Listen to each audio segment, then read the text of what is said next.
pé wọ́n ní kìmí nínú ayé. Wọ́n á ní èèyàn jura wọn lọ, a sì jura wa lọ rèé tìjàkadì kọ́. Bẹ́ẹ̀ náà ni àwọn orílẹ̀-èdè jura wọn lọ. Kọ́mídọ́ Ọmọlúlú, tí bá mọ bó ṣe ń rí ìdójú dáadáa, I'm seeing a sort of confusion, disbelief,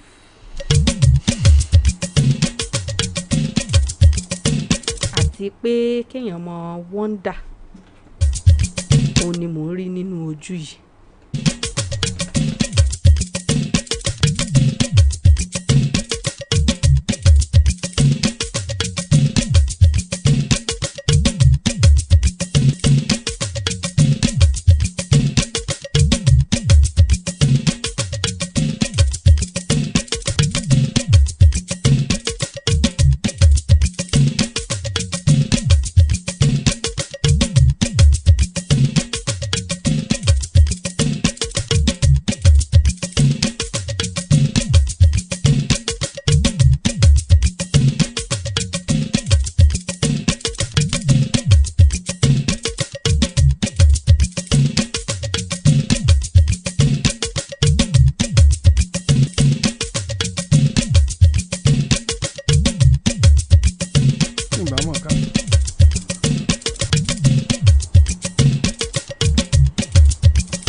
Ṣe wá ní mọ̀mọ́ ká.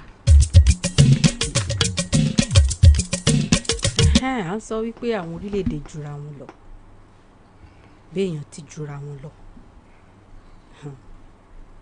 Àti rí ọwọ́ jà pé àwọn orílẹ̀-èdè jura wọn lọ láìpẹ́ pẹ̀lú àwọn nǹkan tí ń ṣẹlẹ̀ ní Middle East àti orílẹ̀-èdè àgbáyé lápapọ̀. Ẹ jẹ́ a máa fi ibẹ̀ ń kíra wa káàbọ̀ láàárọ̀ sórí ètò Ṣókàn Wa. Comrade Ọmọlúlú Èjìdé. Àkójúmọ́ òní ó san wá fún rẹ̀. Comrade Èjìdé ọmọ lórúkọ mi. Mo kí gbogbo àwọn èèyàn wa láti ilẹ̀ Ìbàdàn dé gbogbo ibi tá à ń ti ń gbọ́kàn nìyí. Àkójúmọ́ àdẹ̀kú pàdé òní. Comrade Fẹ́mi Babalọ́lá Ọbaàgùn lórúkọ mi. The Honourable Speaker of the House People's Parliament. Ẹ kú ojúmọ́ sà. Àkójúmọ́ àjírẹ́bí. Àjídàdà. Ojúmọ́ rẹ̀ mọ́ wa. Àmín àṣẹ. Mo kí gbogbo àwọn tó ń gbọ́ wa láàárọ̀ yóò dára fún wa. Àmín. Ṣẹ́gun Ògúngbà yìí ni mò ń jẹ́. Ṣé n tó ń ṣẹlẹ̀ ní àwọn orílẹ̀-èdè àgbáyé ṣó kàn wá? Tó bá kàn wá, bó ló ṣe kàn wá? Torí ọ̀gá àgbà iléeṣẹ́ ọlọ́pàá orílẹ̀-èdè Nàìjíríà, Ọlátúnjí Dèsù, wọ́n ní káwọn ọlọ́pàá ní gbogbo ibi lórílẹ̀-èdè Nàìjíríà, pàápàá jùlọ North East ni, North West ni, North Central ni, kí wọ́n dira dáadáa. A lè lajú wálẹ̀ kí wọ́n wá mọ̀ fi orílẹ̀-èdè wa Nàìjíríà kí wọ́n mọ̀ fi ṣe tíátà àbí tí wọ́n ti mọ̀ dánra wò fún àwọn nǹkan bí à ń jagun àbí nǹkan kan báwọn. Gbogbo ẹ̀ dá lórí ọ̀rọ̀ wàhálà tí ń ṣẹlẹ̀ ní àwọn orílẹ̀-èdè àgbáyé. Èso kàn wá ni. Ọkàn wa ìdí àkọ́kọ́ tó fi kàn ni pé kò sí orílẹ̀-èdè kan tó jẹ́ nánitán. Orílẹ̀-èdè àjọsìnmílẹ́ra wa ni. Àkọ́kọ́ níbi tá a ti sinmílẹ́ra wa níbi okòwò. Àwọn orílẹ̀-èdè àgbáyé wọ́n ń bára wọn ṣòkòwò, káràkátà ń lọ lágbàáyé. Lọ́nà kan àbí kejì, káràkátà yẹ ó ní ipa lórí ìgbáyégbádùn orílẹ̀-èdè kọ̀ọ̀kan. Fàpẹẹrẹ Iran, Iraq, Kuwait àtàwọn orílẹ̀-èdè káàkiri bẹ́ẹ̀, Ọlọ́run fi epo rọ̀bì jíǹkì wọn tó jẹ́ nǹkan àmúṣọrọ̀ àmúṣagbára, including Saudi Arabia, nǹkan tí wọ́n fi ń rí jẹ́ alágbára lágbàáyé náà nìyẹn lọ́rọ̀ ajé wọn. Nàìjíríà náà àtàwọn kọ́ńtì kan láfíríkà, àwọn náà ní epo rọ̀bì. Angola ní, Nàìjíríà ní, and some other country ní Áfíríkà. Torí ìdí èyí a ní àjọ tó ń ṣe kò kárí àwọn tí ó ń fi epo rọ̀bì ránṣẹ́ sí ọjà àgbáyé tá à ń pè ní OPEC, tí wọ́n ń mọ́nítọ̀ epo, káràkátà epo, iye báyìí lẹ lè fi ránṣẹ́, iye báyìí là ń retí, iye báyìí ni iye tẹ́ gbọ́dọ̀ ta epo yín, bẹ́ẹ̀ bẹ́ẹ̀ lọ. Tí orílẹ̀-èdè kan bá ní ìṣòro, ó ṣeé ṣe kó jẹ́ ọ̀nà àbí kó ṣílẹ̀kùn ìbùkún fún orílẹ̀-èdè míì. Fún àpẹẹrẹ jẹ́ ìṣọ́ra yìí, tó bá ṣẹlẹ̀ pé orílẹ̀-èdè kan tó tẹ́jọ́ ń ṣokòwò ọjà kan náà tí kọ̀bọ̀ lé wàhálà bẹ́ sílẹ̀ ń bẹ̀, kò ní rójú, kò ní ráyè láti gbájúmọ́ okòwò rẹ̀ mọ́, á jẹ́ àǹfààní fáwọn orílẹ̀-èdè tẹ́ pé àwọn náà ń ṣerú okòwò bẹ́ẹ̀ láti rí ọjà tí wọ́n ta, àsìkò àti pawó wọlé, àsìkò àti jẹ́ kí ọjà wọn rú gọ́gọ́ sí, torí pé akẹgbẹ́ wọn àbórogún wọn jẹ́ ń lò orogún nínú okòwò yẹ kò ráàyè gbọ́, kò ráàyè fún ọrọ̀ ajé mọ́. Àsìkò gbáyé ní orílẹ̀-èdè tí nǹkan túbà níwọ̀n bá ń bẹ̀ lẹ́yìn kó lo orí ọ̀fẹ́ yẹ láti lè rí i pé òun ń ta dáadáa, torí àwọn orogún rẹ̀ tẹ́ pé ọjà tiwọn ó máa bá ọjà tiẹ̀ kẹ́gbẹ̀ẹ́, àké wọn ò sí ní àárín ọjà mọ́. Àkọ́kọ́ nìyẹn. Ẹ̀kejì ni pé ó ṣeé ṣe again kí owó ọjà yẹn lọ òkè nígbà tẹ́ pé àwọn tó ń supply ọjà yẹn wọn ò ráàyè fún ọjà yẹn mọ́. Àwọn péréte tó wà ní àárín ọjà wọ́n fowó lé ọjà pé àsìkò táwọn lè tajà wọn rèé. Wọ́n ń sọ bí orílẹ̀-èdè kan ṣe ń gbára léra wọn. Yàtọ̀ sí yẹn, ṣé mọ̀ pé ṣàṣà ní orílẹ̀-èdè tí kò fẹ́ ní consulate, ìyún aṣojú kọ̀ọ̀kan ní orílẹ̀-èdè kọ̀ọ̀kan lágbàáyé. Tí orílẹ̀-èdè kan bá wà tí arọ ọ̀bárokùn arọ̀ adìẹ mọ́, consulate orílẹ̀-èdè míì tó wà ń bẹ̀ àwọn náà ti wà nínú kọ̀bọ̀ọ́lé, ó di dandan kí àwọn aṣojú wọn kí wọ́n padà síbi tí wọ́n ti wá, àbí kí ìbáṣepọ̀ wọn kó gbókìtì. Ibi tí mo sáà ń bọ̀rọ̀ ni pé ẹnìkejì ìjà wàdé nínú ayé tá a wà yìí, tẹ́lẹ̀ kan bá yẹ pé òun ò fẹ́ báyàn ṣe, yọ kẹrù rẹ̀ yọ wọnú jù lọ, tó bá wọnú jù yẹn gan lóyún inú gbó, yọ bá wọn ọ̀bọ ìnàkí àti ọ̀kẹ́rẹ́ pàdé ńbẹ̀ tí wọ́n mọ̀ ké sí pé káàbọ̀ o, a mọ̀ pé ìsara wa ń bí ohun tó gbé ọdẹ bí a fẹ́ mọ̀ o, torí o ti kó láàrin èèyàn. Kò sẹ́nìkan láyé tó lè pé òun lè sádayé òun pé ayé òun o, kẹ́nìkẹ́nì mọ́ tójú bọ̀ kó wọn bẹ́ẹ̀ níbo di ṣe. Bẹ́ẹ̀ náà làwọn onílé lágbàáyé asimilẹ́ra wa ni à ń bára wa ṣe nípa okòwò nípa lọ kábọ̀, ìdí nìyẹn. Tí ọ̀rọ̀ tó wá ń ṣẹlẹ̀ ní láàrin Israel, Iran, Amẹ́ríkà ló ṣe kàn wá. Tógun bá ṣẹlẹ̀ bẹ́ẹ̀ yẹn, ìfẹ́ẹ̀tì ogun máa ń hàn lórí àwọn orílẹ̀-èdè míì. Ọlọ́run ní jẹ́ ká rí bí ó ṣe dáa. Ètò ń dẹ̀ ń lọ lọ́wọ́ yìí, Ọlọ́run máa tètè parí ẹ̀, because tí wàhálà yẹn bá pọ̀ jù ó lè kọjá ibi tí wọ́n imagine pọ̀ máa dé. Kì í ṣe lórí trade nìkan nílùú àtìlú lórílẹ̀-èdè àti orílẹ̀-èdè ń ṣe pa, in terms of security náà wọ́n máa ń ṣe pọ̀ dáadáa. Ìgbà tó bẹ̀rẹ̀ wàhálà yìí ẹnìkan ni wọ́n ti sọ̀rọ̀ pé wọ́n ti call attention NATO, Northern Atlantic Treaty Organization, sí wàhálà tó ń ṣẹlẹ̀ lọ́wọ́ yìí, ọ̀nà láti tètè dẹ́kun so that kò ní sí collateral damages tó máa pọ̀ gan bẹ́ẹ̀ yẹn. So orílẹ̀-èdè ń ṣe nípa ọ̀rọ̀ security, wọ́n máa ń ṣe pọ̀ dáadáa, ètò ààbò wọ́n máa ń ṣe pọ̀ dáadáa. So bó ló ṣe ṣẹlẹ̀ yìí, apart from pé lápá kan géènì ni ó jẹ́ fún Nàìjíríà lórí ọ̀rọ̀ lépo dé, pọ̀ lẹ́gbẹ̀ẹ́ kejì náà tá a bá ní bí ó ṣe mọ̀nù tó bá jù bẹ́ẹ̀ lọ. Ìgbà tí wọ́n bá bẹ̀rẹ̀ first world war bó ṣe ra bẹ̀rẹ̀, nígbà tí wọ́n bá bẹ̀rẹ̀ second world war orílẹ̀-èdè sí orílẹ̀-èdè náà ni náà ló ra bẹ̀rẹ̀ kéékèèké tó fi ràn káàkiri.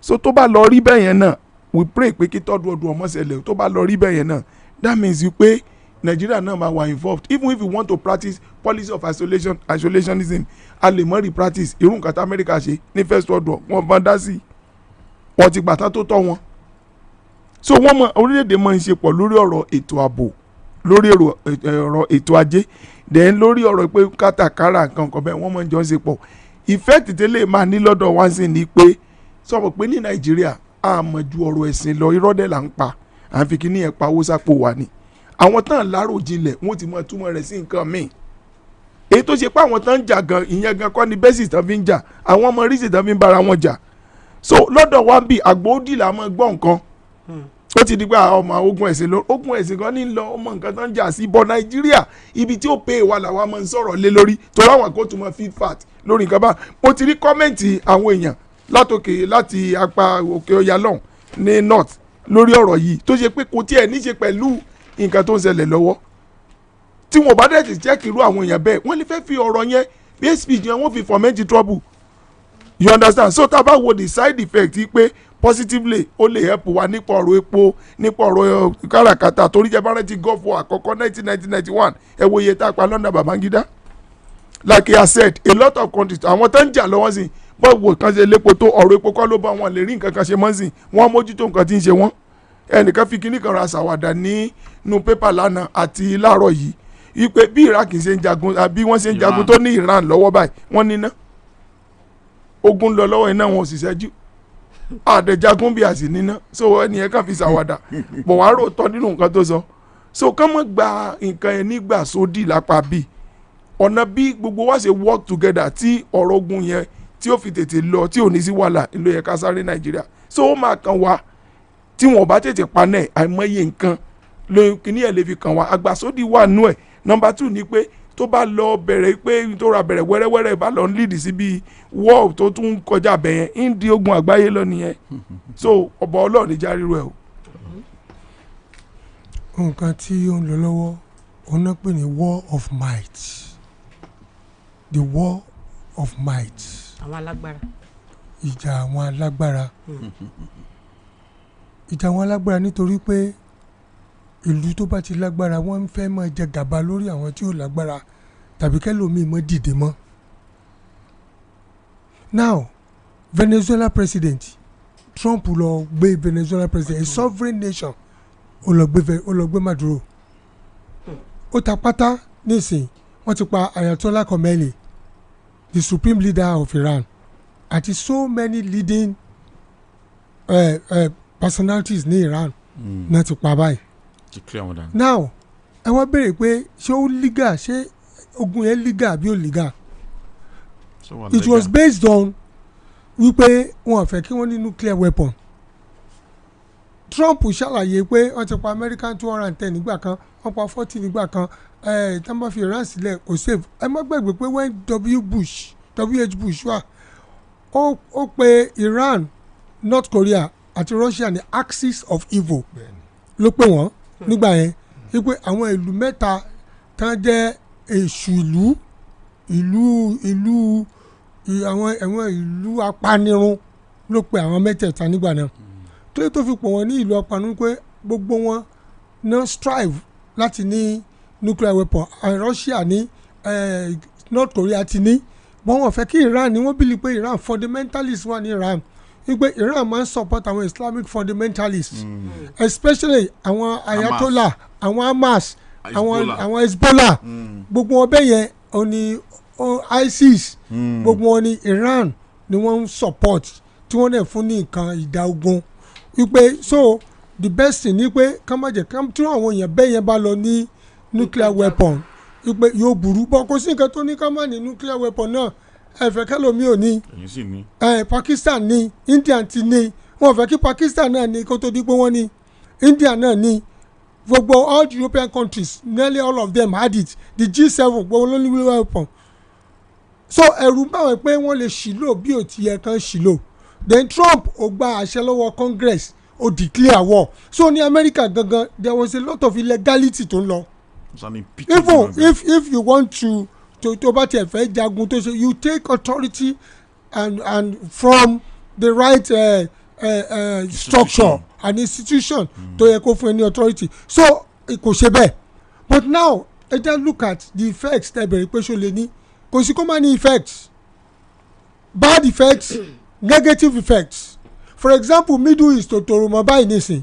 gbogbo bí tí àwọn ọmọ America ní basis sí ní Bahrain wọ́n ní ní UAE wọ́n ní Qatar Kuwait gbogbo wọn ní Iran ti attack overnight pátápátá even Qatar gbogbo wọn ní pé Iran dẹ̀ ní ẹ̀bẹ́ nìkan jà fọ́ọ̀gùn gbogbo ilé mú ni ara nǹkan tí wọ́n dẹ̀ sọ nìyẹn pé look if you want to attack ẹni tó ń bájà now kọ́ ọmọ ní gbogbo tí basis wọn wà ló fẹ́ máa attack àwọn ìlú yẹn Qatar òun ṣèlú tó lè attack tí wọ́n bá immediate Kuwait òun ṣèlú tó lè attack it's an Islamic state Saudi Arabia òun ṣèlú tó lè attack Bahrain òun ṣèlú tó lè attack and he has attacked all of them tẹ́ pé àwọn tó ti kú ti pọ̀ gan nísìn ẹ̀dẹ̀ wọ́n mọ̀ pé Israel fúnra wọn gangan Israel wọn fi safe nítorí pé Kameli ó sọ several times pé Israel must not exist so Israel gan fúnra wọn bá ti máa rẹ́yìn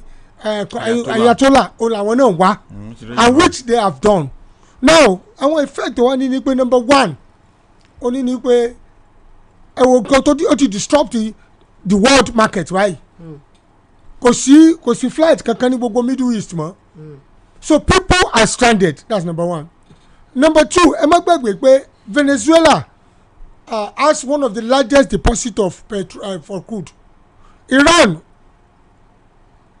China ni wọ́n supply China India tẹ́gbọ́n tó mọ̀ sọ àwọn supply àti Japan the influence of China America like the same thing pẹ̀lú Maduro so anywhere ti China bá ti ní interest America might take excuse to attack them ni so apart from look it's not about some religious kind of religiosity so it's because of influence and number three ni wípé there is a disorder in United Nations now United Nations is like a bulldog tí ò lè yín rárá because you cannot call anybody to question Russia ṣe ń tó wù báyìí lórí Ukraine nobody can say anything diplomacy ti fall diplomacy has gone completely the United Nations has no biting power again Trump is also doing what he likes now United Nations cannot do anything so our lesser country they are at the mercy of the mighty can decide láti run wọn at any time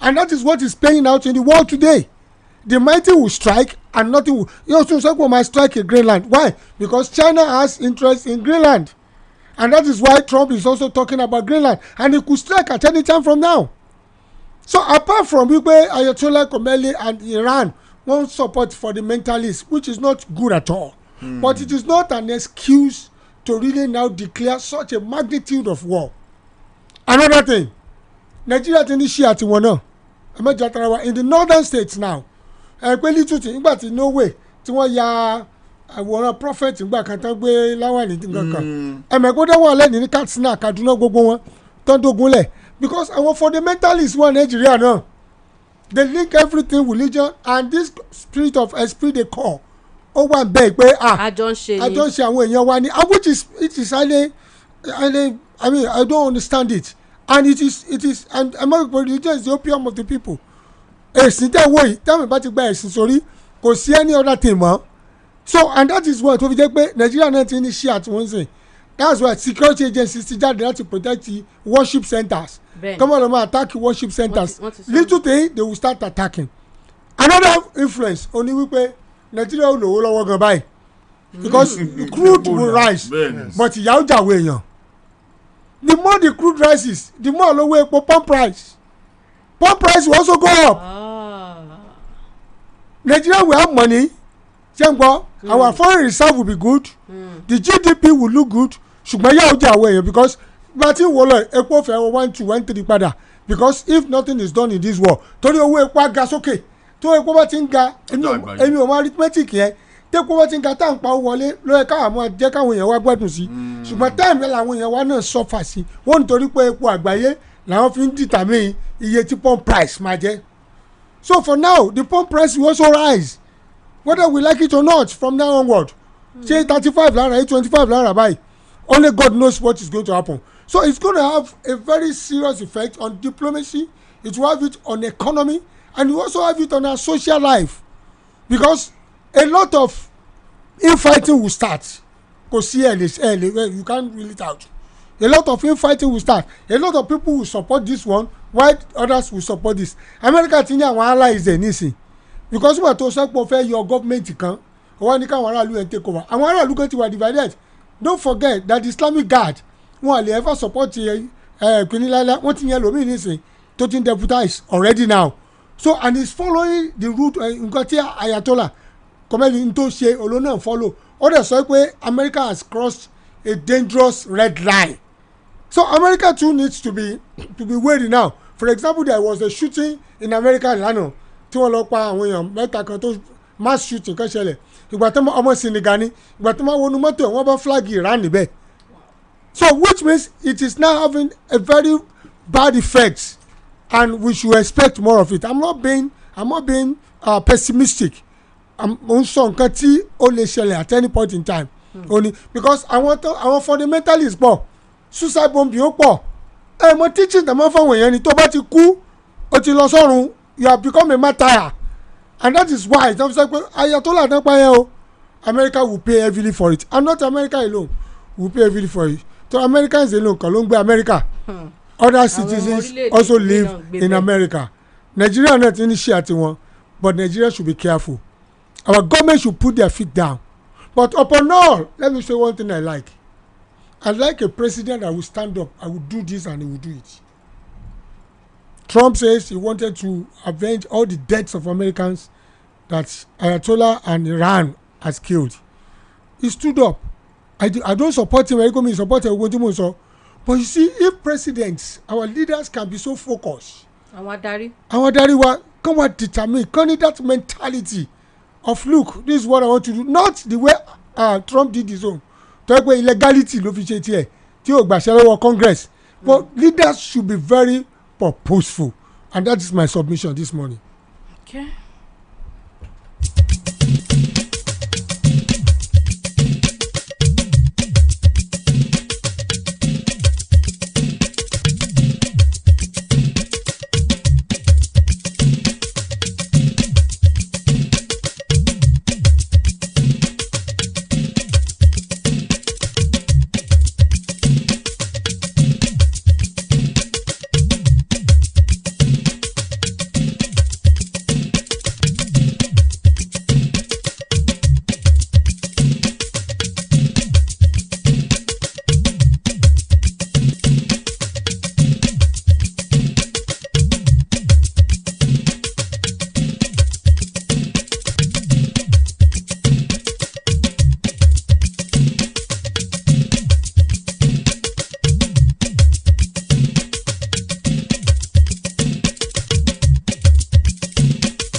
Okay, ẹ já padà sílé dáadáa lórílẹ̀‐èdè wa Nàìjíríà ń bí lórí ọ̀rọ̀ ètò ìdìbò.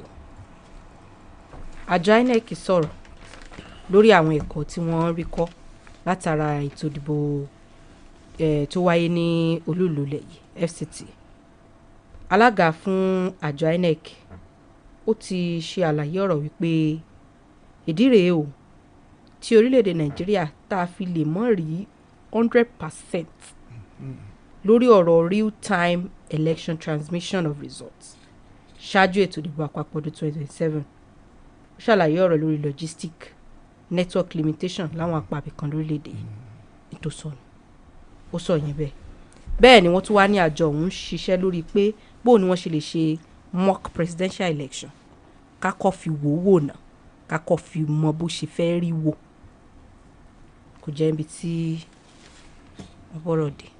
Ọ̀rọ̀ tí Joash Amúpìtàn sọ òdodo ọ̀rọ̀ ni níwòye tèmi 100% kì í ṣe nǹkan tó rọrùn. Èmi jẹ́ ẹnìkan tẹ́ pé tí ẹ bá ń gbé òótọ́ ọ̀rọ̀ jáde fáwọn èèyàn ara àwọn èèyàn gbà á wọn yìí fẹ́ fara mọ́ kò sì ṣe dandan kí wọ́n fara mọ́ ó sì sọ reason tí 100% kò ṣeé ṣe. I'm trained in lines of statistics and science research. Tá a bá ṣe research at time, no research can guarantee 100% results. Ní research wo mo ń sọ báyìí o, a máa ń fi degree of error sílẹ̀. There was a time I was in the classroom mo bèrè lọ́wọ́ lecturer mi, why do we have to put the degree of error? Ó ní kò ṣeé ṣe kí àṣìṣe kọ̀ọ̀kan má fẹ́ wáyé, but ó níye percentage àbò níye degree tó gbọ́dọ̀ tó bá fi lè pé àṣìṣe yẹn bá pọ̀ jù the experiment will be rejected. Ipa àwọn akọ result àwọn akọ iṣẹ́ yẹn pa àwọn ò ní gbà wọlé. Therefore, human being are subject to error. Even gbogbo tí wọ́n sọ logistics ni o server ni o gbogbo nǹkan báyẹn ni o okay èmi ò rí gẹ́gẹ́ bí ni pé àmúpìtàn ń prepare. afẹ́gbọ́n tagolo. okay. gẹ́rẹ́gẹ́ láago 10 àárọ̀ lù láti iléeṣẹ́ rédíò àgídìgbò 88.7 FM Ìbàdàn lọ gba káàdì ìdìbò rẹ. èmi ò rí gẹ́gẹ́ bí ni pé àmúpìtàn ń prepare láti fail èmi ò rí bẹ́ẹ̀ but the only question tí àmúpìtàn yun Alex Chiamo ti dáhùn ni pé to what degree o lè máa record success okay a gbọ́dọ̀ mọ̀ torí o gbọ́dọ̀ fún wa sínú òkùnkùn nípa ààyè tó bá ní pé o lè fún wa 100% okay now if that should be the case a gbọ́dọ̀ lè debate lórí ẹ̀ pé ṣé will it be a success or will it be a failure okay now therefore logistics serve everything ó gbọ́dọ̀ jẹ́ nǹkan tẹ́ pé wọ́n gbọ́dọ̀ mójútó nígbà tí wọ́n ti mọ̀ pé area abẹ̀yẹ ó ṣeé ṣe kó fẹ́ ṣe akùdé kọ̀ọ̀kan fẹ́ mú wọlé.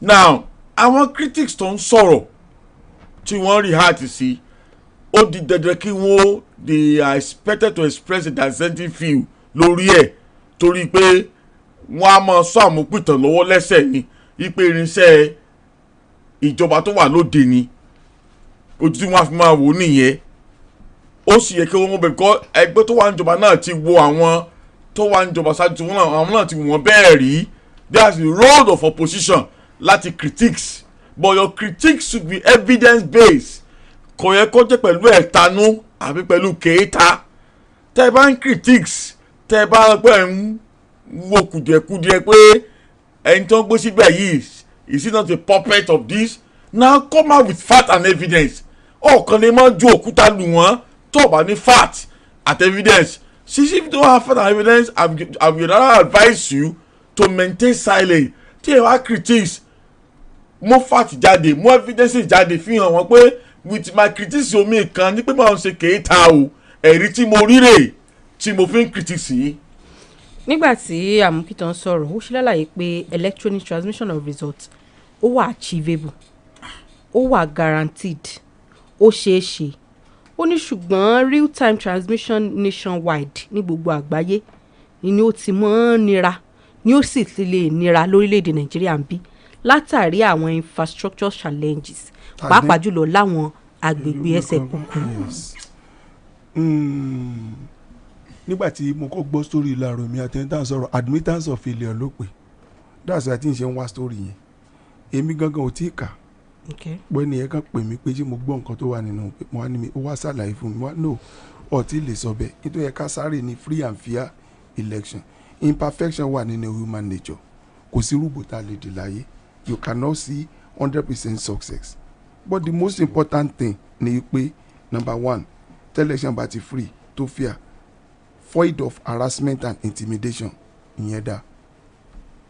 Number two ibi tá a ní capacity dé ó ti ṣàlàyé transmission of result electronically kò sọ pé kò ní ṣeé ṣe ó ló ṣeé ṣe but the factor real time nítorí àwọn challenges tá a ní on our social infrastructure kò lè ṣeé ṣe that's all. Then the next thing ni pé let all political parties get prepared for whatever they want to do nígbà election. number 2 àwọn opposition sọ̀rọ̀ nípa ọ̀rọ̀ party primaries wọ́n ló fẹ́ for APC mi mọ̀ bóyá APC pé àpẹ̀múgbìtàn pé APC kalẹ̀ ẹ̀ ló ń draw party primary you know they will find one thing or the other látàrí pé wọ́n sọ bí allegation against whoever tó bá jẹ́ chairman or tó jẹ́ bí umpire èmi ìbákúkú sọ báyìí wípé sofa tó ti jẹ́ ká mọ̀ pé tó ẹ mọ́ expect irun kan báyìí o ṣùgbọ́n o àwọn nǹkan báyìí ló lè ṣeé ṣe o èyí tó dẹ̀ nìkan máa expect Nàìjíríà kì í ṣe pé látọ̀dọ̀ wo but because of social infrastructure ó yẹ ká gbà bẹ́ẹ̀. ṣe rí òótọ́ ọ̀rọ̀ bí ìsọkúsọ ni the National Assembly has done a yeoman's job on electoral reform and I still say it all the time. Human nature, imperfection wà ní human nature. Technology tẹ̀ ń wò yìí technology will operate without human effort. Ebe èèyàn ló kójọ èèyàn ló wà díẹ̀. So the so-called technology we are talking about still requires human nature, human effort. AI tẹ̀ ń wò yìí AI need the human effort to activate it. So tàbá rúlẹ̀ àwọn ti pé no n ta fẹ́ rí dandan rèé àwọn ìpa àgàn ti plan láti para wọn dànù láti mú ṣekúṣe wá. The opposition party káwọn ẹ̀ máa gbé dáadáa wọ́n bamboozle àwọn CSOs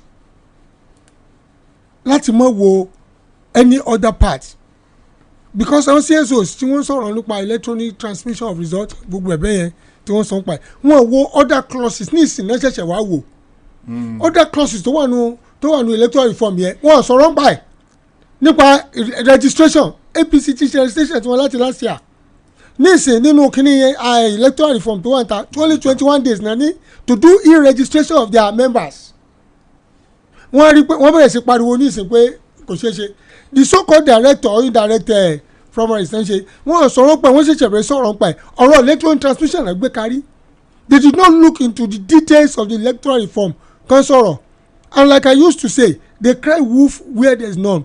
If you plan to fail, I mean if you fail to plan, you are planning to fail. I just want to Chris instead of wọn lọ gbójúbó okay what can we do to put our house in order? Kí la lè ṣe láti rí power náà win election? Àwọn nǹkan wo ló kù lẹ̀ when there is a law ti di law. The only person tó lè change the law tẹ́yìn ní ká lọ́mọ báwọn embassy ìlú kiri is the same National Assembly náà lẹ́ padà sí. Bí àwọn bí ìgbà tàbá sọ pé lẹ́yìn Ọlọ́run náà ló tún kù. So when you want to tamper with the law, electoral law, the same National Assembly let you refer sí. It may take time now because some of them pariwo pé National Assembly wọ́n ti slow jù wọ́n da committee lẹ̀ wọ́n da kínílẹ̀ wọ́n fẹ́ bà nǹkan jẹ́ ni kàn ṣe wọ́n ti máa ṣe kíákíá opposition náà ló ń pariwo nígbà tá a tún ṣe tán wọ́n gbé fún president ẹ̀ sáìn kíákíá ẹ ló ti yá jù. So ní head or tail àwọn tó bá ń jọba they will always criticize them. The most important thing is to do the right thing when a law comes in tí law bá sọ pé gbogbo wa ṣòkòtò péńpé ní ká máa wọ̀ káàkan wọn pariwo kiri pé a lè wọ ṣòkòtò péńpé wọn lẹ́yìn bá ti ẹni tí wọ́n ti wọ ṣòkòtò péńpé wọn ó tì mọ́lé ní ọdún 25 ó wá dé ọdún 24 láṣẹ ní ṣòkòtò péńpé yẹn kọ́ ni ó yẹ ká wọ̀ ìwọ mọ̀ wọ̀ tó yẹ kọ́ wọ̀ because it has become a law ariwo tó ń pa yìí ẹ kàn ń pariwo ni if you want to change it go through the right channel but that law has come to stay. Work towards bó ti lọ wọ aṣọ tó ra aṣọ tó wọ̀ tó ní wọ ṣòkòtò pẹ̀npẹ́ àbí ṣòkòtò pẹ̀npẹ́ ló wọ̀ that's what you are supposed to do. So to me I think Amukuta has spoken the truth. I will not see it. You cannot get any 100%. àwọn tó wá sọ pé admittance of failure. ẹ máa gbọ́ the proposition will tell you anything. ẹ bẹ̀rẹ̀ lọ́wọ́ wọn pé bó la gbolé tiwọn bóun náà ti tún lé wọn ṣe lé wọn tó ìwọ tó ń kí admittance of failure táwọn ọmọ rẹ ọ̀kàwé ariwo ló parí pé exam yẹn ti máa ń le jù question wọn ti máa ń le jù àwọn ọmọ rẹ ò sì kàwé àwọn kan sì wà bẹ́ẹ̀ wọ́n lọ ń kàwé àwọn ọmọ tí wọ́n pàṣì ṣé ọmọ tiẹ̀ ṣé ó lè pàṣì báwọn.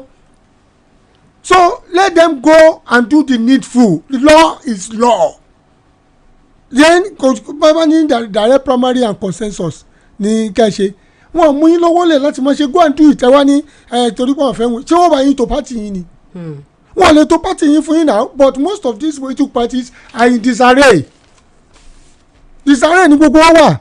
So when something becomes a law don't try to cut corners to change it. Go and observe and adhere strictly to the law. ẹ wá lè máa pursue changes but the law has come to stay. That is just the thing. So Amupitan, I want to say this, the man has spoken the truth and he has said it right. tó bá sọ fún 100% ni tí area kan bá wà tí ò bá ṣe ẹ wà máa pariwo ni ó lé ní ebo tí 100% ni. He has already told you you cannot get 100%. most ẹnìkan send owó sí mi lánàá ó fẹ́ di kíní láti aago márùn lóru ti sẹ́ndẹ̀ dìrọ̀lẹ́ àná mi rí owó yẹn so owó yẹn ò wá rí time nígbà tí nẹ́tíwọ́ọ̀kì tó dáa ló tó wọlé àmọ́ tí wọ́n tún wá fọ́ ni owó tó yẹ kó wọlé ṣe ń gbọ́ láti àná statement yẹn ló kọ́kọ́ wọlé so owó ilé ò wọlé mo rí balance orí mi ṣe kran nígbà balance yẹ kó jù báyìí lọ ọ̀tọ̀lẹ̀ tó wọlé ìyẹn tó wá ṣẹ̀ṣẹ̀ wọlé ṣé understand tí mo sọ sí so is there any real time in that? That is the bank tẹ́ send owó tí mo rí gbà rọ̀lẹ́ àná so anything can happen let's prepare our mind but the most important thing ni pé so ṣe n tẹ́ ń ṣe are you doing what is right? Are you justified? ṣé ìwà tó tọ́ ni tẹ́ ẹ hù àbí wà jìbìtì but every system làwọn ọ̀daràn wà láti break so Amupitan must put a foolproof system on ground tí wọ́n fi nílẹ̀ exploit ẹ̀ that's the only thing that ṣe tí a bá gbófin jáde pé ìwọ kò gbọdọ̀ jalè torí àwọn kan jalè náà fi ní ìwọ gbọdọ̀ jalè o torí àwọn kan olè ni wọ́n náà fi ní ìwọ kò gbọdọ̀ jalè ìwọ tó bá jalè kúkú ló kù wọ́n ti sọ àwọn kan wọ̀ tẹ́ pé wọ́n jalè wọ́n sì ní fẹ́ kú so that ìlú tí yóò ṣe sófin ẹ̀ṣẹ̀ ò sí so torí àwọn èèyàn òun náà fi ṣòfin kò ṣe torí èèyàn kò ṣe torí òfin náà fi ṣe èèyàn torí àwọn èèyàn náà fi ṣòfin kò ṣe torí òfin náà fi dá èèyàn. Okay.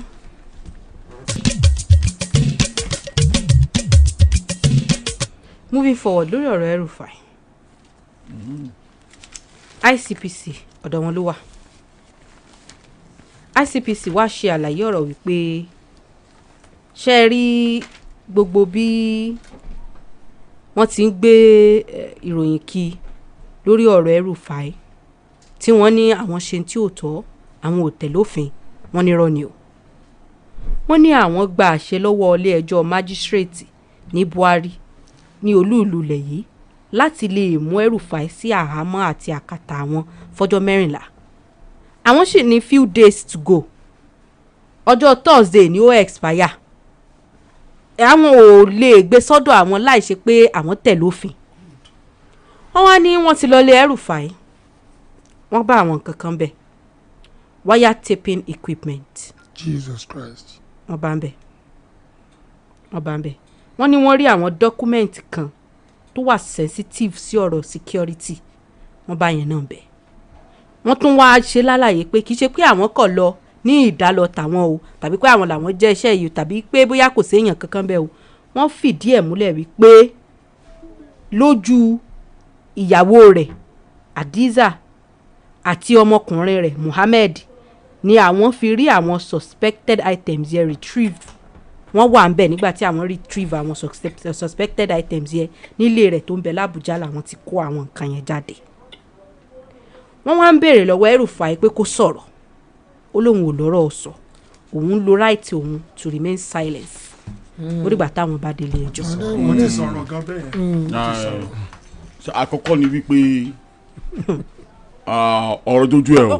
wọ́n sọ nǹkan kan o wọ́n ní I am a leading member of the African Democratic Congress ADC which I consider the only surviving opposition party in Nigeria and that is the real reason I am being investigated. kò sì sọ̀rọ̀ ó dẹ̀ lóun ní sọ̀rọ̀ bóyá kọ́ka bẹ̀rẹ̀ ó lóun ní sọ̀rọ̀. wọ́n sọ bẹ́ẹ̀ sorry. wọ́n ní in a statement to oath to the ICPC El-Rufai said he stated that he would exercise his right to silence until arraigned before a court. ọ̀tọ̀ ní tí ẹ kọ́ kíláàsì ni. na sórí nǹkan tó wà mẹ́rin ni pé ibi tọ́rọ̀ dé yìí ó kù kí àwọn ọ̀táàlú àti àwọn pro na El-Rufai kọ́ mọ sọ àwọn agency lọ́wọ́ lẹ́sẹ̀ now agency náà sì gbọ́dọ̀ múra tán láti rí i pé wọn ò rí wísí sí nǹkan tí wọ́n ń ṣe. Òfin fún wọn lórí ọ̀fẹ́ láti detain for 40 days even nǹkan tẹ̀mí kà to 56 days but wọ́n gbọ́dọ̀ ní court order tó fún wọn ní agbára tí investigation bá àrú àwọn kéèsì wọ́n sì mọ́ gba that long period of day tó bá jẹ́ capital offence tẹ́bi mọ́ pé ní principal offence èmi mo kò bẹ́ẹ̀ bọ́ in the law wọ́n pè capital offence principal offences òfin fún wọn lórí because of a period of investigation gbà mí wọ́n gùn wọ́n sì gbọ́dọ̀ lè detain but tó bá wà ní custody wọn lọ́ọ̀yà gbọ́dọ̀ wà accessible sí lọ́ọ̀yà gbọ́dọ̀ lè fojú kàn níbẹ̀ tó bá ní health challenges lọ́ọ̀yà lè sọ with medical reports and everything kó lọ gbà tọ́jú àwọn ẹbí ẹ̀ lè rí wọn ò gbọ́dọ̀ deprive àwọn ẹbí ẹ̀ kó mọ́ lè fojú kàn of which from that news tí mo gbọ́ ní sẹ́ ICPC something wọ́n dà kó wọ́n comply now tẹ́ bá fẹ́ lọ search ilé ẹ̀ mo believe pé ICPC wọ́n go with search warrant tó fún wọn lórí ọ̀fẹ́ in that search warrant ṣeré magistrate ló gbọ́dọ̀ sign sí search warrant tí wọ́n gbọ́dọ̀ sí wọlé sínú ilé wọ́n sì gbọ́dọ̀ search àwọn security personnel kó ní pé wọ́n wọnú ilé lọ conduct inspection yẹn now wọ́n sọ ní sí pé ìyàwó ẹ̀ wà ń bẹ̀ àti ọmọ ẹ̀ kan wà ń bẹ̀ wọ́n comply pẹ̀lú law but kẹ́ mọ̀ pé tọ́lọ̀ bá ti rí bó ṣe rí àwọn tí wọ́n jẹ́ ọ̀tá àlú àtàwọn tí wọ́n mọ gbèsè yín nǹkan tí ẹ kó gbèsè wọ́n mọ wí tí wọ́n pé báwo ló ṣe jẹ́ báwo ló ṣe rí what I will just call for is that kí wọ́n comply pẹ̀lú provision mo ṣe ń comply lọ pẹ̀lú issue yìí nǹkan tí wọ́n sì bá ń lé ẹ̀ ok òun náà adébí exhibit láti fi pè lẹ́jọ́ pé ọ̀rọ̀ táwọn ń bá lọ àti nǹkan tó náà wí tó bá lọ́hùn ọ̀ sọ̀rọ̀ ó ti sọ̀rọ̀ ní national television tá a ti gbọ́ ohun tó sọ àwọn evidences tí wọ́n fi ní ẹ̀ tí wọ́n fi mú mọ́lẹ̀ ó náà wọ́n lọ kó tẹ̀lé yẹ so that allegation tí wọ́n pè ní allegation torí tí wọ́n máa rí evidence tó strong ok wọ́n lè fẹ́ bí prosecution yẹn wo but she said wọ́n ti ń follow ẹ̀ with evidences wọ́n lọ lé ẹ̀ wọ́n sì ń kó àwọn nǹkan tó fi ń tàpù national security adviser office information wọ́n sì ń kó jáde ó túmọ̀ sí pé wọ́n mú okùn ọ̀ràn yẹn wọ́n mú lé wọn ò sì pé ní it's not a speculation ó ti wà evidence based pẹ̀lú nǹkan tí wọ́n exhibit wọ́n ń kó jáde yẹ that's my take. the last one tó sọ̀rọ̀ lórí ni mo fẹ́ sọ̀rọ̀ lé. ó lóun sọ̀rọ̀. tó ní pé ó ní pé persecution because spoon jẹ́ ADC. ó yegun ADC ló yegun ìgbà tó máa fi Oyegun ṣe national chairman APC wọ́n sọ yìí tó wà lákàntì wọ́n ní bàbá yẹn ò corrupt pẹ̀lú bó ṣe sáàbù ń gbà yẹn as governor mi dẹ̀ tí ìgbọ́ pé wọ́n lọ mú Oyegun. Bọ́lájí Abdullahi ní Kwara State ó serve as sport minister ADC member ni mi gbọ́ pé wọ́n lọ mú pólẹ́bọlẹ́rù. Arẹ́gbẹ́ṣọlá ADC member ni mi tí gbọ́ pé wọ́n lọ mú pólẹ́bọlẹ́rù. David Mark ADC member ni mi tí gbọ́ pé wọ́n lọ mú pólẹ́bọlẹ́rù.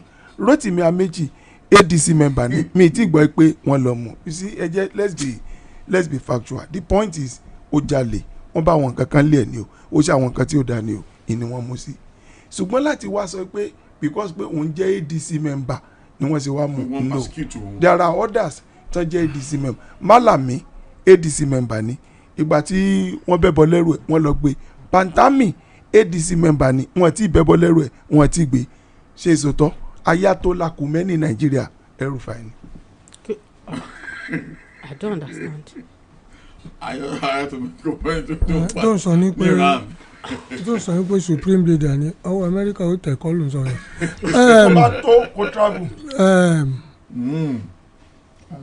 Tí ẹ bá fẹ́ gbẹ́ kòtò fọ́tà ẹ mọ̀ gbẹ́jìn ẹrùfàì ní mouth diarrhea.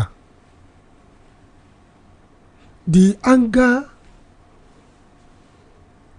and the frustration tó ti ní láì lè achieve tó fẹ́ ó ti jẹ́ kó lose every right way of thinking ó ti wà obsessed with vengeance and vendetta tó yẹ pé àwọn ọ̀rọ̀ tó ń jáde lẹ́nu ẹ̀ are indicting words and words of frustration. Incriminating statements. We are going to remove this unlawful government. This the government that vote for Towole. These are big words that if you look deep into it, it's enough to prosecute it. When you are calling a government that is declared by the law, a government declared by the institution that made it as unlawful, then you are crossing the line. I will not say to cross the red line when the America cross, but it's crossing the line. And everything tabashen Louis, masoke one elomi selective lo ṣe, ẹ̀yin náà ṣe selective tẹ́ bá débẹ̀. Selective ṣé kò jalè, ntẹ́bi ò like ni pé don't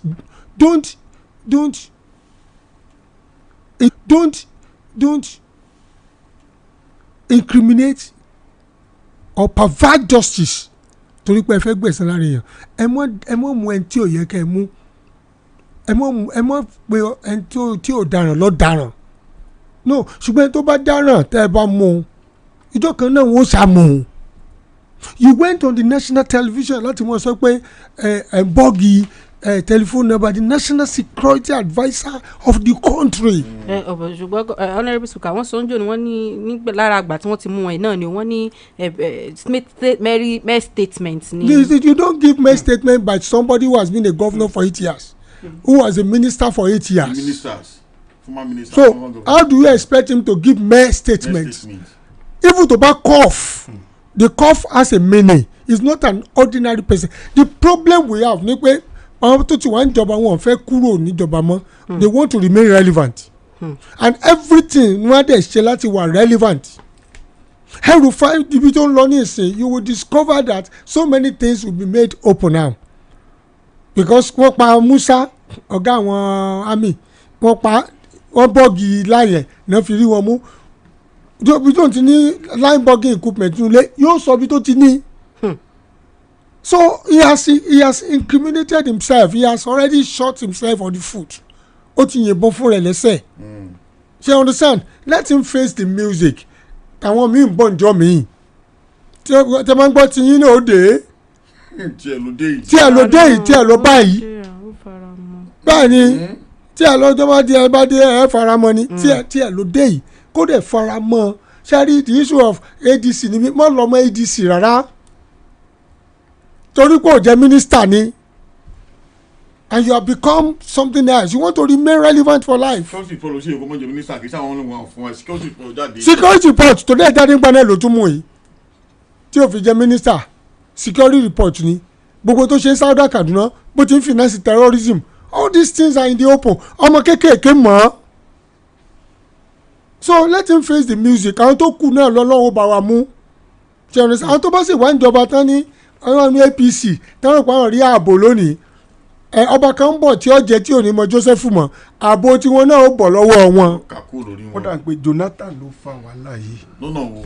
Jonathan torí tó jẹ́ kí n sọ pé Jonathan ni pé Jonathan wá sí Kaduna àwọn ọmọ almonjeri yẹn wọ́n lọ kó òkò wọn lẹ̀ mọ́ plane Jonathan àtìgbà ẹlẹ́yẹ kó ti gbé Rufai kan lẹ̀. Ṣùgbọ́n I don't know máa yẹn kò yẹ kó sòṣèlú so quiet and easy going person time yẹn kì í ṣe Rufai nìkan wọn bá gbégbá àtàwọn tó wà lábẹ́ òkò yẹn tí wọ́n jọ ṣe meeting pé ẹ máa lẹ Jonathan lóko but unfortunately ó kàn lọ ní kò dáṣẹ́ anybody kápó ti clear rẹ̀ ńgbà yẹn tó ti gbé tó ti jó face music láti gbà wọn á ti mọ̀ ọ́rọ́ ẹ̀dá. right to one claim tó lòun ò ní sọ̀rọ̀ egbò tó sọ sí kì í sọ̀rọ̀ ni ó ní I will exercise my right of remaining silent ṣé àwọn tó wá ń sọ sí kì í sọ̀rọ̀. silently náà wọ́n mú silently náà wọ́n sì fi sẹ́wọ̀n. If you can, there's no way you remain silent for life. Even your actions and deeds have spoken. We have verbal and non-verbal. O ti tún ṣe verbal. O ti sọ̀rọ̀ already. Ọ̀rọ̀ tó sọ ló sọ mí mọ́. Ọ̀rọ̀ kan wà tẹ́yìn ó sọ tí ò ní sọ mí mọ́ o. Ọ̀rọ̀ tó ti sọ ti wọ. Let's forget about ethnicity, party affiliations or whatever in this country. If you really want to move forward, religion, party, àwọn kan tó ń dá wàhálà fún wa ní country ó ní. Keba clap down lórí Rufai. There are other members of ADC that can talk. Àbí? Kì í ṣe dandan kó jẹ́ Rufai náà. Àwọn míì wà tán lè sọ. Wọ́n ti bá nǹkan lọ́wọ́ ẹ̀. tó bá ṣe pé wọ́n fẹ́ ṣe dáa tí lọ́ọ́ bá ṣe dáadáa mọ́ tí lọ́ọ́ sọ ń pa nǹkan yẹn Nàìjíríà ó dìgbà tá a bá dìbò tán kan tó ju èèyàn bẹ́ẹ̀ sílẹ̀. wọ́n tẹ̀ ní jùlẹ̀ because you have to pay for it. sẹ́fúnlu national security adviser lọ́nà táàpù kìíní ẹ̀ ó dẹ̀ sọ publicly ó dẹ̀ sọ publicly no please let's be reasonable ẹ forget the sentiment ibi tí lágbájá ti wá àti ibi tó ti wá. Let's forget it. Let's forget all these things. This country will not move forward. Àtòǹwò àti gbogbo àtàjọ alábẹ́ méjì tá a ṣe tàbí jọ lẹ́kọ̀ọ́ mọ́ Jonathan bọ́ Jonathan I don't know. mo bẹ jáde kìlọ̀. Akidigbo 88.7 FM.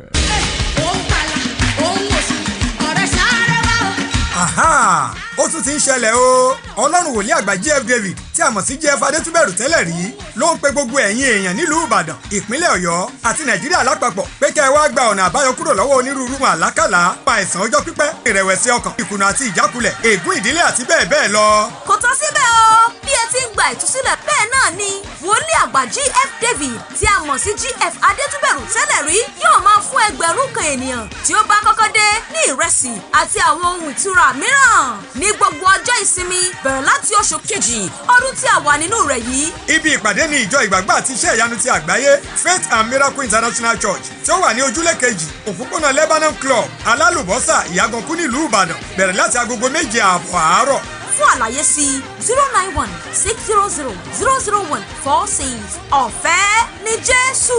Ọlọ́run mi pè mí mo fẹ́ lọ Mákà fún ṣẹ́ àjì tàbí umura ó kù bẹ̀rù ẹni tí máa bá lọ tó ní tọ̀hún ò ní gbowó mi sá lọ má fòyà mọ́ mo ti bá ẹ̀rí kan àmì àtàkùwà níléeṣẹ́ ọ̀hún lábẹ́ aláṣẹ àtolùdarí aláàjì àtóyèbí múrítàdọ́ àwọn gangan ní kẹjá bá lọ. òun lẹ ti gbọ́ yẹn o iléeṣẹ́ Amir Atekwa Ajanu Umrah Service Limited àwọn ni wọ́n ń bá ní ṣètò ájì tí ò ní ẹja ń bákan nínú. iléeṣẹ́ wọn wà ní Amir Atekwa building ní òpópónà Èkó síbàdàn àdójúkọ Access Chapel onípẹ́pẹ́yẹ sawmill Ìbàdàn àbíkẹ́ pẹ̀rọ ìbánisọ̀rọ̀ wọ̀nyí 08033567286 pẹ̀lú Amir Atekwa kò sí fòyà fálálàájì. Akidigbo 88.7 FM.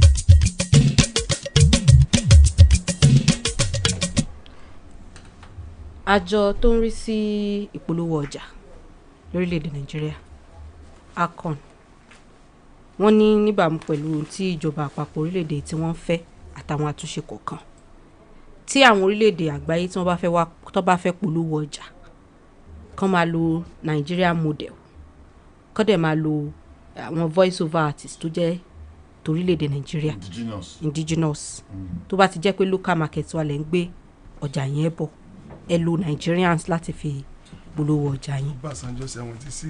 wọ́n nígbà àwọn sọ bẹ́ẹ̀ tí wọ́n tún òfin yẹn fi múlẹ̀ àwọn kan bá kọ sí ojú òpó ayélujára wípé fúgbà àkọ́kọ́ o wọ́n fẹ̀sùn kan orílẹ̀-èdè Nàìjíríà wípé Nigeria become the first country to ban white and British models in all advertising. bó ṣe gbé kinní yẹn sójú òpó ayélujára nìyẹn àwọn bíi Elon Musk nǹkan kan wọ́n á bẹ̀rẹ̀ sí ní retweet lọ but àwọn Nigerians náà wá jáde láti support federal government. kálukú ló ní bó ṣe fẹ́ ṣe nǹkan ẹ̀ ó sì lè wá sí domain mi kí n má filànà lélẹ̀ fún ẹ nǹkan tí mo fẹ́ kẹ́ ẹ ṣe rèé in the first instance náà ọ̀n bọ̀ wá ṣe nǹkan lọ́dọ̀ mi máa sọ fún mi bó ṣe ní bó ṣe rìn rè nǹkan tó ṣẹlẹ̀ ní wípé àwọn orílẹ̀-èdè àgbáyé àtàwọn tó ń wá ń ṣokòwò ń bí wọ́n máa ń fojú yẹpẹrẹ bìkọ́ bó bá ṣe pé bẹ́ẹ̀ ló sì wọ́n ti máa ń pè fún un tẹ́ ẹ̀ bá ti mú dúró yín ó di kó máa là lẹ́yìn lọ́wọ́ lọ́pọ̀ ọgbà tó o bá ń ṣokòwò àbí tó o bá ń ṣiṣẹ́ kan tó o bá ní boundary and guideline tí èsì pọ̀ ọkọ sílẹ̀ nìkan tó dúró síbẹ̀ àwọn tó wá fẹ́ bẹ̀rẹ̀ jà wọ́n mọ̀ làlẹ́ lọ́wọ́ pé ohun táwọn bá fẹ́ lọ́wọ́ mọ̀ ṣe mo tó bá jẹ́ kó yé wọn pé báyìí lẹ́sẹ̀ rìn báyìí lẹ́sẹ̀ tọ̀ ìsìn nígbà kẹ́nikẹ́ni kó dorí ìlànà mi kodò ok ó di dandan kí wọ́n comply pẹ̀lú so láwọn tó wá ń jáde tí wọ́n bẹ̀rẹ̀ sí ń pariwo pé kínní èmi ò rí wọn dá lẹ́bi kí wọ́n pariwo bẹ́ẹ̀ dọ̀la Nigerian first America náà ń ṣe náà I can't understand the reason tí wọ́n ń pariwo pé Nigeria wà against white no at all kì í ṣerú white náà sì lè wọ́n ìṣọ̀tá wa bọ̀ kí wọ́n wá sí bí wọ́n ti wá polówó ọjà bí wọ́n ti wá ṣe nǹkan kan they have to comply with the rules and regulations of Obasanjo 1976 rules sí Nigerianization tí wọ́n ṣe ń gbà pé anything that pertain to Nigeria should be first kí wọ́n gba nǹkan tá a bá lálẹ̀ fún wọn àwọn wọn ò lè wá síbí láti wá máa jabalé wa lórí ohun tá a bá ní kí wọ́n tẹ̀lé òní kí wọ́n tẹ̀lé. Nigerianization náà ni nẹ́tíwọ́ọ̀kì kan wà tẹ́ bá dá ẹ̀ nẹ́tíwọ́ọ̀kì kan tẹ́ wọ́n fẹ́ sọ pé nìkan ni English náà wọ́n ń sọ ń bẹ̀ English àwọn ìlú òyìnbó yẹn so mi wà tó ṣe tẹ èèyàn ní gbọ́ dáadáa so nǹkan tán ṣe dáa it's like we are defending our own certificate and professionalism ẹ ní sọ pé nítorí pé ẹ̀ ń gbé product yín bọ̀ látọ̀hún àwa náà láwọn tán lè ṣiṣẹ́ yẹn lọ oversee náà tí wọ́n bá dọ̀hún yóò ní nǹkan táwọn náà ti là kalẹ̀ so táwọn náà bá dẹ̀ débi tá a bá láti wá kalẹ̀ kò tí ì sìn inú mi ti ẹ̀ dùn pé n tí APCON gbé jáde tí federal government gbé APCON náà bá kẹ̀ so ìyẹn gẹ́ tó mú a lot of opportunities wà fún employment gbogbo àwọn ọmọ àtọmọ ìṣe voice over nkankan àwọn náà ò ríṣẹ́ ṣe so I think it's alright. Law is law, but law must be fair and just. Òfin lòfin jẹ́ ṣùgbọ́n òfin gbọ́dọ̀ lè ṣàkóso pínre láàrin. Òfin tó sọ pé any product kò sígbà tí wọ́n gbé product wà náà tí ó jẹ́ pé we have the Nigerian factor, the local content ó máa ń wà níbẹ̀, but you cannot impose the local content ṣẹ́gbọ́n on digital television. Okay. You can't impose it. Tẹ́wọ́ wo jíjá kìíní gan tẹ́wọ́ wo GoTV nkankan àwọn tí wọ́n ṣe ń bẹ̀ náírà bẹ́ẹ̀ tí kìíní kan kí n má tiẹ̀ polówó nkankan ẹ rí i pé local content náà fi ń polówó ọ̀pọ̀lọpọ̀ wọn foreign content náà wà ń bẹ̀ kìíní kan .com tí mòrìnyó náà ń polówó àwọn èèyàn dúdú ló kó síbẹ̀. bẹ́ẹ̀ni àwọn adúláwọ̀. ṣé you understand tí mo sọ so there is a reflection of the local content, a mixture of both the white and the black. ọ̀nà ń ṣe but tẹ́bá ní it should be black alone or whatever there is nothing tẹ́bá comply but it does not work on digital television. It doesn't work. Because by choice ni now. wọ́n polówó ọtí lọ́sàn-án gan digital television wọ́n polówó betting lọ́sàn-án gan digital television because choice ni wàá fi lọ wo television tó bá fẹ́ wò. ìwọ̀ fún ni kò ń ṣe terrestrial ta ní. kò ń ṣe túláàsì ètò ìbàdẹ́fẹ̀ kan wò wàá program ẹ̀ wàá tẹ parental control gbẹ wà ń bẹ̀ so wọ́n ti filẹ̀ fún ẹ ètò ìfẹ́ káwọn ọmọ ẹ wò wọ́n ti filẹ̀ ètò ìwọ náà fẹ́ mọ́ wò ó wà ń bẹ̀. It's like the social media. Tó bá fẹ́ wò ó wà ń bẹ̀ tó bá fẹ́ wò ó wà ń bẹ̀.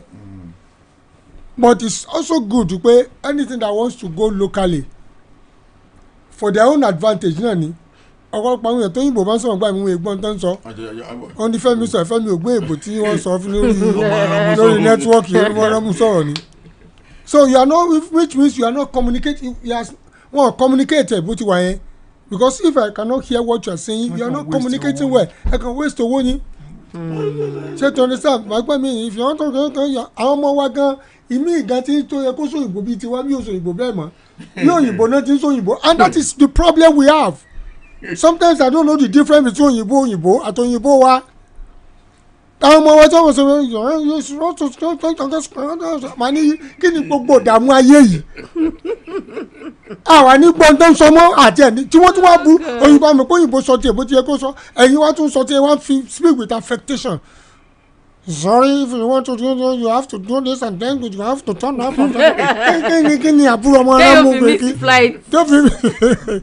so ẹ̀sùn òyìnbó bó ti yẹ ká ẹ̀sùn òyìnbó nígbà tí sọ́ńbì speak the right English tó fẹ́ sọ Queen's English intonation wọn náà ló fi sọ Queen's English bọ̀kọ́ fẹ́ mọ́ ẹ jí intonation sọ bí ìgbà téèyàn ò sí bí kankan ni. So law is law anyway, and it's about local content and engineerization, which is also fair. Because tó bá fẹ́ dáṣẹ́ lẹ̀ bí gan tó ń gbé sáré sórí ìbò àwọn ọmọ wa ló fi jẹ directors ló fi jẹ gbogbo ẹ̀ ó kàn lè wá bí kò jẹ́ pé òyìnbó náà ló ń ṣe gbogbo ẹ̀. The law is there already. Ìmúṣẹ òfin yẹn wọ́n kàn restate ẹ̀ ní ó ti wà ń bẹ̀ tẹ́lẹ̀ wọ́n kàn restate ẹ̀ lásán ni just wọ́n kàn gbé nàró lásán ni ó ti wà ń bẹ̀ tipẹ́. bóyá gbà wọ́n rí i pé wọ́n ò ṣe.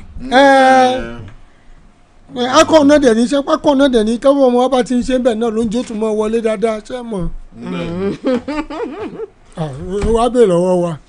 jàṣì ojú òkúlẹ̀ fáwọn ará ilé láti bá a dá sí ìṣọ̀kan wà láàárọ̀ 07041001887 fún ẹ̀yin tẹ́ ń gbọ́ wa ní orílẹ̀-èdè yìí 07041001887 fún ẹ̀yin tẹ́ ń gbọ́ wa láti àwọn orílẹ̀-èdè àgbáyé káàkiri +447405697158 +447405697158. gbádùn ètò yìí àkókò ti tó faraàlú láti dá sétò torí òun aráàlú làgídìgbò ṣùgbọ́n ẹ má gbàgbé o ẹ jẹ́ á gbọ́rọ̀ wa kalẹ̀ nílànà tí ò ní ṣàkóbá fún iléeṣẹ́ rédíò àgídìgbò.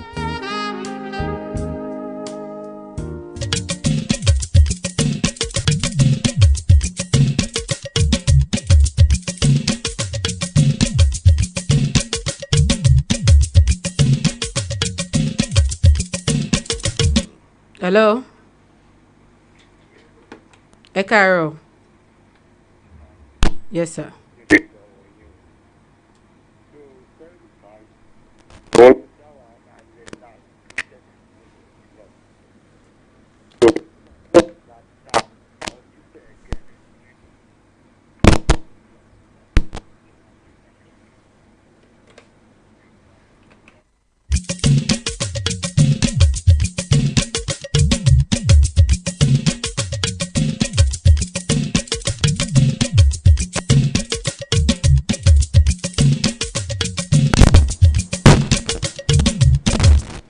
Hello.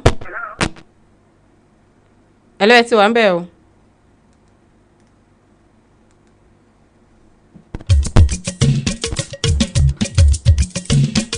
Hello. Ẹ káàárọ̀ sà.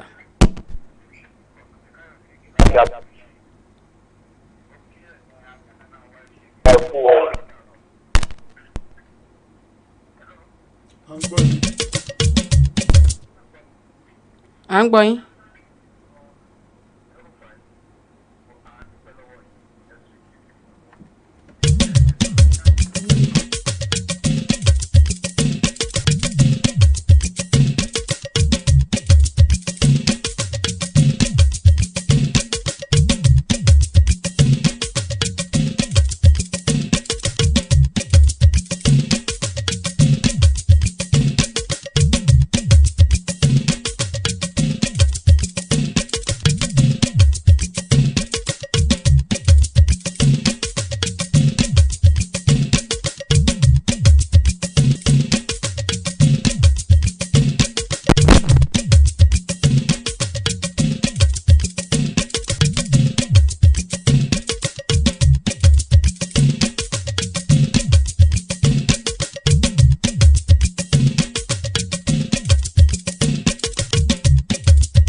ẹ káàárọ̀ sà. orúkọ mi ni adéwálé ìwọ́dìjà. ẹ rí ọ̀rọ̀ nípa ọ̀rọ̀ ẹ̀dùnfà yìí ló fẹ́ dá sí. ṣé bá wo ọ̀nà tí wọ́n gbà tán fi gba ìjọba lọ́wọ́ gómìnà Jonathan. lára gbogbo nǹkan báyẹn náà wọ́n gbà tán fi gba ìjọba lọ́wọ́ Jonathan. ṣé rí àwọn ìjọba tó wà tẹ̀tẹ̀tẹ̀ wọn ò lè sọ fáwọn òògùn bí ẹ̀dùnfà jọ pèsè ìgbà náà. ọ̀rọ̀ tó sọ arámọ́gbé ó sì mọ̀ ìpáwọn jọ mọ̀ ní pé kò tẹ̀sẹ̀ kan tí wọ́n lè fi òun ṣe òun ni ọ̀rọ̀ tó wọ́n pa ọ̀rọ̀ tó sọ yẹn. èmi jẹ́ ní tí ibi ìpè bọ́ọ̀nù ó sì máa tíráàtì gbogbo wọn díẹ̀ díẹ̀ yẹn níbi kẹ́míkì Nàìjíríà tí ó fi bá láǹ Ọlọ́run ṣàánú wa. àmì ẹ ṣeun. kí ni situation tó wá wà lẹ́nu sí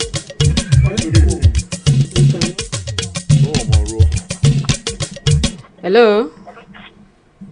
Hello, ẹ kú iṣẹ́. ẹ káàárọ̀ sà. yà mo kí yín o fàgbé mi lórúkọ tèmi. ọ̀rọ̀ àmúpìtàn ó ṣe yẹ kí wọ́n sọ náà sọ yẹn. ṣùgbọ́n kọ́ ọmọ lórí ti sọ pọ́npẹ́lẹ́ òótọ́ ọ̀rọ̀. 100% àmúpìtàn sọ. gbogbo èèyàn ló mọ̀ bẹ́ẹ̀ kò anything not even on INEC matter. àti achieve 100% anything kò easy kò dẹ̀ possible. but bí wọ́n bá lọ síwájú díẹ̀ sí bí comrade ti sọ láti fún ọmọ Nàìjíríà ní assurance ókè o a lè rí 100% ṣùgbọ́n a lè rí between like 70 to 80 achievement and success. a fi ọmọ Nàìjíríà lọ́kàn balẹ̀ díẹ̀ kò ní fi ààyè suspicion lẹ̀. mo fara mọ́ bí ọmọ lè ṣe sọ bẹ́ẹ̀ kan fún wa ní assurance díẹ̀ not a blanket statement pé 100% a nílẹ̀ achieve effort wo ń bolẹ̀ lè rí pé Ọlọ́run lè ràn yín lọ́wọ́ ní ọyẹ kan já mọ̀ bẹ́ẹ̀. ọ̀rọ̀ El-Rufai bó ṣe kó rí nìyẹn lọ́dọ̀ tèmi Ọlọ́run ló lo ẹ̀san o ẹ̀san ló mú El-Rufai o ẹ̀san ló ń ké lórí El-Rufai. kò tẹ̀ máa ṣe tá a sọ pé aláàmú a sì ti pariwo láti bí ọdún mẹ́rin sẹ́yìn tó wà ń jọba ṣùgbọ́n àwọn tó pariwo ẹ̀ sì ń torí pé ó gbé wọn rí bí èèyàn kú wọ́n jọ ń fọwọ́ ro ara wọn lẹ́yìn. ó ṣe àpẹẹrẹ irú àwọn èèyàn tó ń darí orílẹ̀ torí ká ní El-Rufai sọ̀rọ̀ tó sọ lẹ́nu jọ́ mẹ́ta tó di wàhálà tó sì wà ní ìjọba a máa sọ pé àwọn èèyàn tó dáa náà ló wà lórí ìjọba. àwọn tó kù Ọlọ́run mú wọn torí wọ́n sì pọ̀ ń bẹ̀ o kì í ṣe El-Rufai nìkan bí ẹ̀ lóde tá à ń pariwo wọ́n pọ̀ ń bẹ̀ àlè máa dárúkọ ni Ọlọ́run mú àwọn náà. ẹ ṣé. ẹ ṣeun.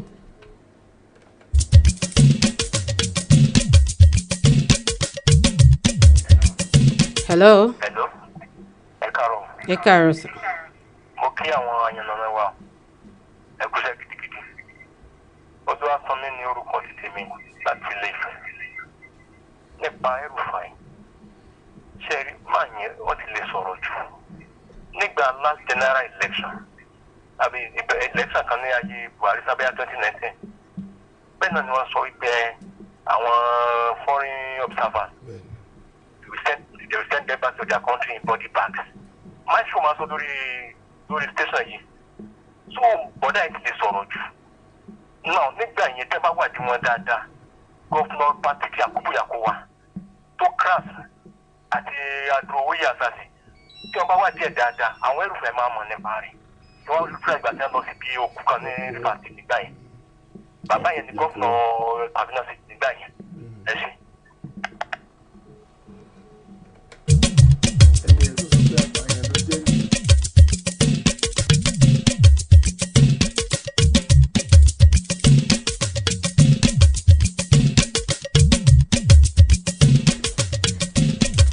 ẹ jẹ́ káwọn dágbére láàárọ̀.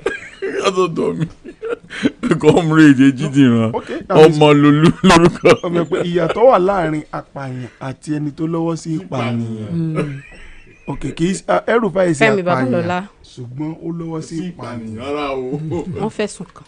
ọba náà ní sọ. nísìn òǹkọ́ ló bọ́ọ̀gì ṣùgbọ́n lọ́wọ́ sí bọ́ọ̀gì.